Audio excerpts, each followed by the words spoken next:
এখনও সমাজের অধিকাংশ যুবক বা অধিকাংশ বয়স্ক মানুষ, নারী পুরুষ নির্বিশেষে তারা চান যে একটু ভালো চলবেন। তারা বুঝতে পারেন যে এটা পাপ, এটা অপরাধ, এটা করা ঠিক না, এটা করা দরকার, কিন্তু কেন জানি করা হয় না।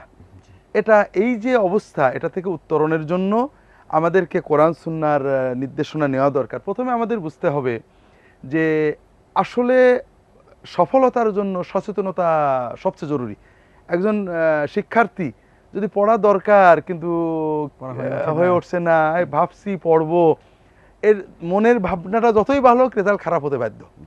এই জন্য আমরা প্রথম যে বিষয়টা, প্রথমত ঈমান অর্জন, সচেতন হওয়া। এটার রেমেডি হলো আল্লাহ যেভাবে বলেছেন, অর্থাৎ এটা ঔষধি রোগ প্রতিরোধের সবচেয়ে বড় জিনিস। সেটা হলো যে আল্লাহ যেটা মূল দিয়েছেন, আমাদের 5 ওয়াক্ত নামাজটা যে কোনো মূল্যে সংরক্ষণ করা। এই 5 ওয়াক্ত নামাজই আমাদেরকে ঈমান রক্ষা করবে, ঈমান বৃদ্ধি করবে।